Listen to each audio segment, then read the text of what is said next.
এই যে তোমাকে বাজার থেকে যা যা আনতে বলেছি সব মনে আছে তো? মনে থাকবে কি থাকবে না জানি না, তাই আমি কাগজে একটা ফর্দ বানিয়ে নিয়েছি। গোপাল দাদা, পুটির মায়ের দাঁতের যন্ত্রণাটা আরো বেড়েছে। কাল সারা রাত যন্ত্রণায় ছটফট করেছে। আমাদের বৈদ্যমশাই দাঁতের শল্য চিকিৎসা শিখতেই বাইরে গেছেন, আজকের মধ্যেই আশা করি চলে আসবেন। কিন্তু ও যে আর পারছে না।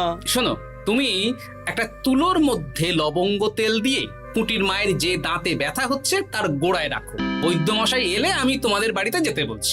আচ্ছা গোপাল দাদা। যাই, বাজার থেকে চটপট ঘুরে আসি, এরপর আবার রাজসভায় যেতে হবে।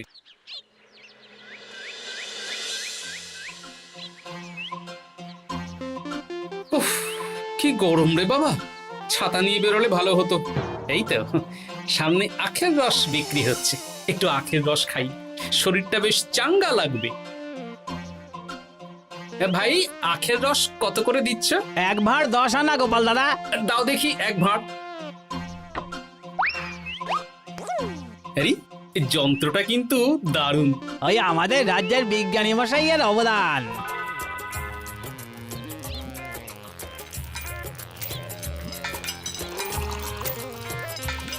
এই নাও গোপাল দাদা।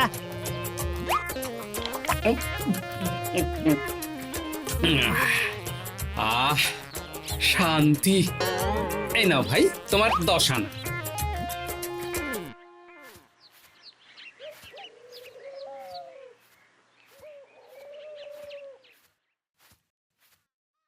কি রাজবৈদ্য, এই ফিরছ নাকি? হ্যাঁ, এতদিন আমি দাঁতের চিকিৎসার ব্যাপারে তেমন কিছুই জানতাম না, এবার সব শিখে এসেছি। ভালোই করেছো, তুমি একেবারে প্রথম রোগীকে দেখে তারপর রাজসভায় এসো। প্রথম রোগী? পুটির মা গো, কালকে সারা রাত যন্ত্রণায় ঘুমোতে পারেনি। আরে আর বলো না, কদিন আগেই পুঁটির মাকে নিয়ে পুঁটির বাবা আমাদের বাড়িতে এসেছিল। দেখলাম ওই বাড়ির দাঁতে বিস্তর সমস্যা। সেই জন্যে দাঁতের শল্য চিকিৎসা শিখতে চলে গেলে? ঠিক তাই, আমি ব্যথা কমার পথ্য দিয়ে এসেছিলাম। দেখি এবার দাঁতটা তুলেই দিতে হবে। তাহলে তুমিও পুটিদের বাড়িতে যাও, আমি বাড়িতে থলে রেখে আসছি। আজ না হয় দুজনে একটু দেরি করেই রাজসভায় যাব। বেশ বেশ।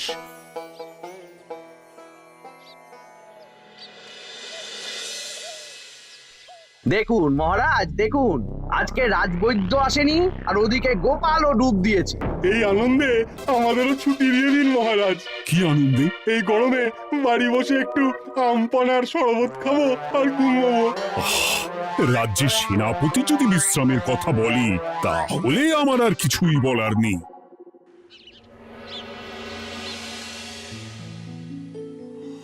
এই তো দাঁতটা পুরো পোকায় খেয়ে নিয়েছিল। এখন দুদিন কোনো কথা বলা যাবে না, শুধু জল বা তরল জাতীয় খাবার খাবে।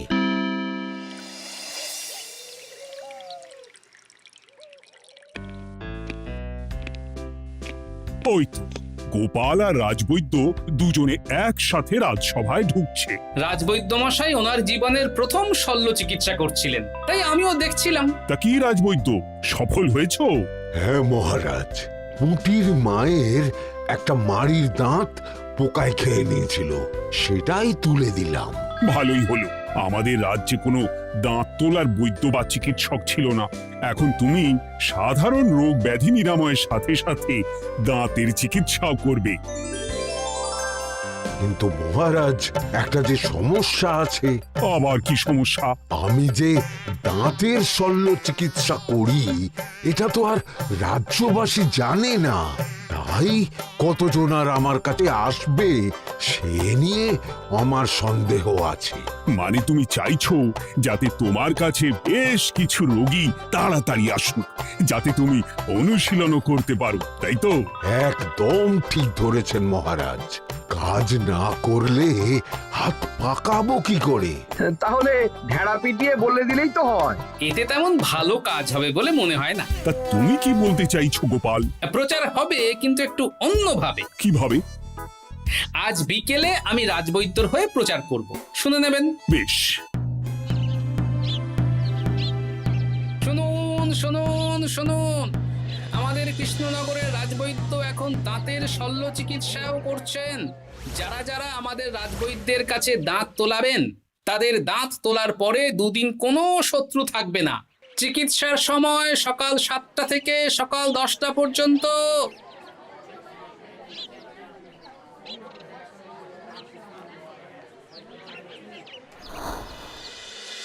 এসব তুমি কি উল্টো পাল্টা কথা বলছো গোপাল? উল্টো পাল্টা না, আপনি দেখুন না আপনার বাড়িতে লোকজন আসে কিনা। আর কেউ যদি জিজ্ঞাসা করে যে এই রকম প্রচারের কারণটা কি, তাহলে বলবেন রাজসভায় আমার সাথে কথা বলতে আমি বুঝিয়ে দেব।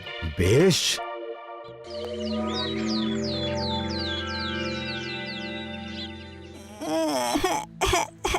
তোকে বারবার বলি এত মিষ্টি গুড় কাঠি খাস না।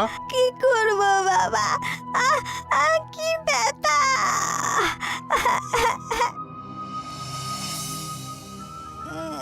বাড়ি আছেন নাকি বৈদ্যমশাই? হ্যাঁ, আছি আছি। এই আমার ছেলেটার না দাঁতে খুব ব্যথা দুদিন ধরে। দেখছি। তা আপনাকে তো এই রাজ্যে আগে দেখিনি। আমি পাশের রাজ্য থেকে আসছি। শুনলাম আপনার কাছে দাঁতের শল্য চিকিৎসা করালে আগামী দুদিন কোনো শত্রু থাকবে না। ঠিকই শুনেছেন। বেশ, তাহলে বলুন কেন থাকবে না? আগে চিকিৎসাটা করি, তারপর বলছি।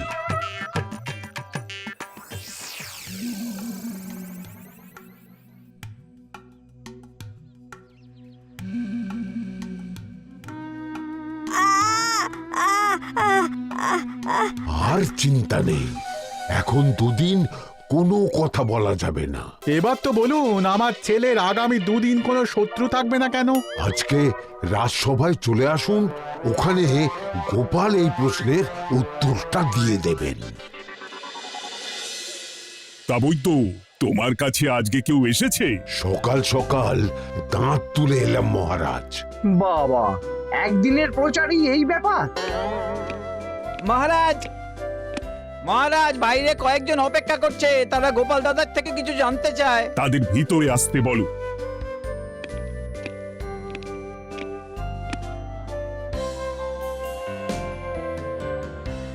আজ আমার ছেলে বৈদ্যমশাইয়ের কাছে একটা দাঁত তুলিয়েছে। আমি জানতে চাই প্রচার অনুযায়ী আমার ছেলের নাকি আগামী দুদিন কোনো শত্রু থাকবে না, সেটা কেন বলা হয়েছে? বলতে পারি, কিন্তু কথা দিতে হবে এই কারণটা বাইরে আর কাউকে বলা যাবে না। বেশ, বলবো না। বাংলায় একটা প্রবাদ আছে, বোবার শত্রু নেই। মানুষ সাধারণত কথার বিনিময়ে মতবিরোধ, বিবাদ বা শত্রুতা করে। যে ব্যক্তি কথা বলতে পারে না, তাই তার সঙ্গে কথা বলে মতবিরোধ হওয়ার কোনো সুযোগই নেই। মানে যার যার দাঁত তোলা হবে তারা তো আগামী দুদিন কথা বলতে পারবে না। আর কথা না বললে কোনো বিবাদ হওয়ার ব্যাপার নেই। আর বিবাদ না হলে কারো সাথে শত্রুতাও হবে না। কি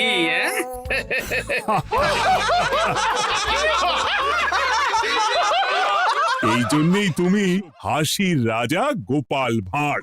কে তোমার কথা শুনতে যাবে? একদিন না হয় প্রচারের চমকে এলো, এরপর কিভাবে আসবে শুনি? এরপর রাজবৈদ্যের সুনামেই লোকজন ছুটে ছুটে আসবে। বাহ বাহ বাহ, তোমার কত জ্ঞান! মহারাজ, এই কথা শুনে আমার মাথাতেও একটা বুদ্ধি এলো। অল্প পুঁজিতে শুধু প্রচারের জোরে এত রোজগার করব না, গোপাল হাঁ করে দেখবে। নিশ্চয়ই কোনো লোক ঠকানোর কথা ভাবছেন। মোটেই না। আচ্ছা, আগামী 3 দিন ব্যাপী মেলা হবে, সেখানেই তোমরা দুজনে তাহলে ব্যবসা করো। বেশ, করব। যে সবচেয়ে বেশি রোজগার করবে তাকে আমি 50 মোহর পুরস্কার দেব। রাজি। মেলার শেষে আমার প্রশংসায় পঞ্চমুখ হবেন সবাই, দেখে নেবেন।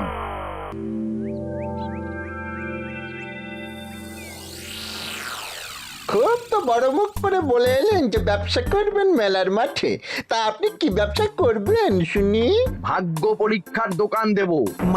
মানে আমি বিভিন্ন মেলায় দেখেছি যে একটা দোকানে নিচের দিকে হেলানো অবস্থায় একটা পাতলা কাঠের পাটাতন থাকে। সেই পাটাতনের উপরে 1 থেকে 6 অবধি সংখ্যা লেখা থাকে, তাই তো? হ্যাঁ, যারা মেলায় ভাগ্য পরীক্ষা করতে আসবে তাদের ভাপা লোহার 6টা বল দেয়া হবে। যদি ওই 6টা বলই 6 নম্বর লেখা খোপের মধ্যে ঢোকাতে পারে তাহলে প্রথম পুরস্কার পাবে। আমিও ওটারই দোকান দেব, কিন্তু শুধুমাত্র একটাই পুরস্কার থাকবে। 6টা বল 6 নম্বর খোপের মধ্যে ফেলে কেউ যদি 36 করতে পারে তাহলে সে পাবে 100 মোহর উপহার। আরে খেলার জন্য কত মোহর লাগবে? 1 মোহর। আপনি কিন্তু জেনে বুঝে বিপদ ডেকে আনছেন। একজন কেউ ফেলে দিলেই আপনার হাত থেকে 100 মোহর ফসকে যাবে। আরে মেলার ভিড়ে যদি আপনি পুরস্কার না দেন তাহলে জনতার একটা মারও ফসকাবে না। আরে সেই জন্যই তো তোদের পোষা। তোদের মধ্যে যে কোনো একজন ওই কাঠের পাটাতনের নিচে লুকিয়ে থাকবি। যখনই দেখবো কেউ 36 করে ফেলছে আমি গলা ঠাকরাবো আর তোরা কাঠের পাটাতনটা হালকা করে নিচ থেকে নাড়িয়ে দিবি। এটা তো দারুণ বুদ্ধি। কি বলছো গোপাল, তুমি আখের রসের দোকান দেবে? হ্যাঁ, এই গরমে আখের রসের বেশ চাহিদা। তোমার বানানো ওই যন্ত্রের চাকা ঘোরাবো আর আমার ভাগ্যের চাকা ঘুরবে। সে ঠিক আছে, আমার কয়েকটা যন্ত্র বানানোই আছে। তুমি না হয় মেলায় ব্যবহার করো 3 দিন। ব্যাস, আর চিন্তা নেই। এবার শুধু জমিয়ে আখের রস বিক্রি করব, সাথে বিভিন্ন মশলা, বরফ আর পাতিলেবুর রস দেব।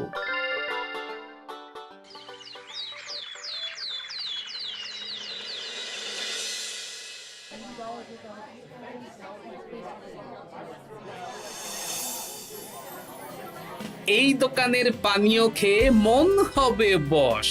গোপাল ভাঁড় নিয়ে এসেছে ঠান্ডা আখের রস। আরে গোপাল দাদা, তুমি আখের রস বিক্রি করছো? ঠান্ডা আখের রস কত করে গো গোপাল দাদা?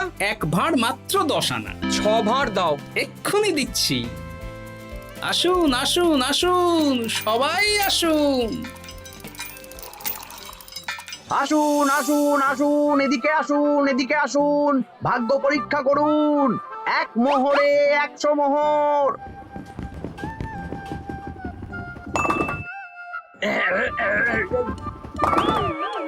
ভাগ্য পরীক্ষা করুন। মন্ত্রী মশাই বলেন কি 1 মোহরে 100? তুমিও ভাগ্য পরীক্ষা করাবে নাকি? একবার বাজিয়ে দেখতে দোষ কি? দাও, আখের রস খেয়ে বরং চলে যাই। এই তো হয়ে এসেছে। এই নাও, ধরো।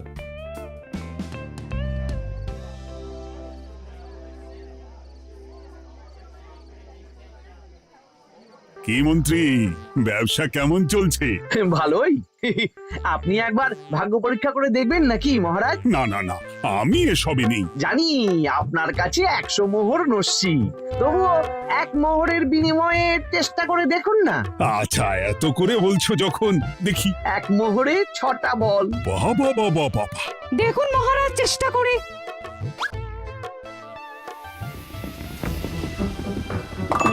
এই তো একটা 6 পড়েছে, আবার চেষ্টা করুন। জয় মা জয় মা। আবার 6। সাবাস। দেখুন হয়ে যেতে পারে, আর তো মাত্র 4টে বাকি। দেখি তৃতীয়টা। আরে পাস, আবার 6। নিন খেলুন। এই যা, হলো না। আরেকবার প্রথম থেকে চেষ্টা করবেন নাকি মহারাজ?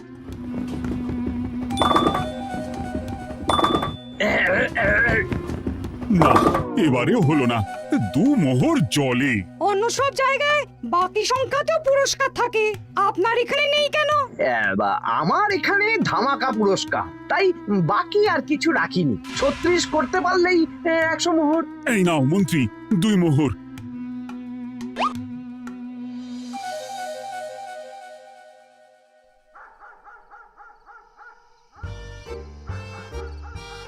কি মন্ত্রী মশাই, আর তো মেলায় লোকজন নেই, বাড়ি যাবেন না?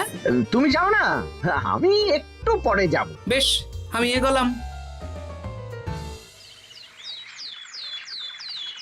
গোপাল আর মন্ত্রী, তোমাদের কার কেমন রোজগার হয়েছে একদিনে? মহারাজ, কালকে আমার 7 মোহর 20 আনা রোজগার হয়েছে। আমার 70 মোহর। কিন্তু খরচ কিছুই হয়নি, কারণ কেউ 36 করতে পারেনি মহারাজ। বাহ বাহ বাহ, আমি তো বলেছিলাম আমি যখন ব্যবসা করব গোপাল আমার ধারে কাছে দাঁড়াতে পারবে না। বেশ, এখনো তো আজ আর কাল দুদিন মেলার বাকি আছে। দুদিনেও আমার 2 কানা করিও খরচ হবে না, শুধুই রোজগার। গোপাল যতই প্রচার করুক আর যতই ভালো আখের রস বানাক না কেন, আমার ব্যবসাকে টপকাতে পারবে না। ঠিক আছে, আজকে আমি একবার ভাগ্য পরীক্ষা করে দেখবো। আমার দোকানে সুস্বাগতম।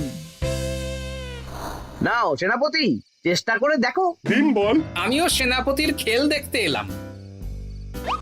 প্রথম বল, এই যে গড়িয়ে গড়িয়ে গড়িয়ে 6 নম্বর, সাব্বাস সেনাপতি।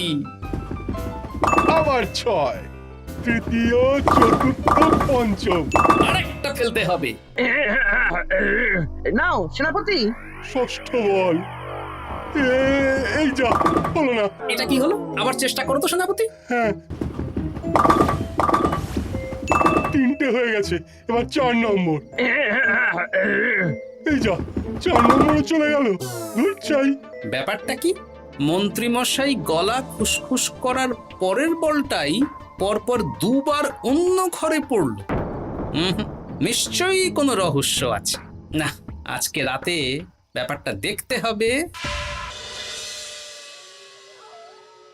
চলুন মন্ত্রী মশাই, পুরো মাঠ ফাঁকা, একা একা মশা মারবে নাকি? আমি পরে যাব, তুমি যাও তো। বেশ। ব্যাপারটা কি? আমাকে তো নজর রাখতে হচ্ছে। না, একটা গাছের পিছনে লুকিয়ে পড়ি, মন্ত্রী মশাই গেলে ওনার পিছু নেব।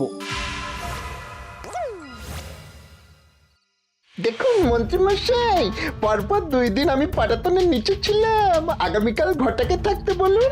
বেশ, তাই হবে। আর অত জোরে গলা খাঁকড়াবেন না, কেউ যদি সন্দেহ করে ব্যাপারটা বুঝে যায় মুশকিল হয়ে যাবে। আরে কেউ বুঝবে না, অনেক রাত হলো, চল চল চল চল চল। আচ্ছা, এই ব্যাপার। তাই ভাবি 2 দিন ধরে একটাও কেউ পারলো না কেন? কাল আমিও মজা দেখাবো।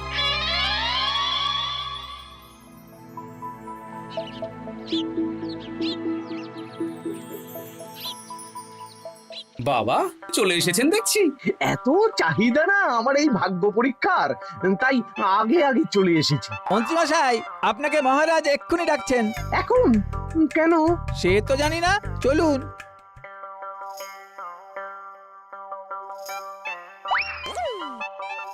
এই বেটা ঘটা, এবার বেরো। এ কি গোপাল দাদা, তুমি? হ্যাঁ আমি। খুব চালাক ভেবেছিস না? মন্ত্রী মশাইয়ের খেলা আজকে শেষ। প্রহরী, একে ধরে নিয়ে যাও।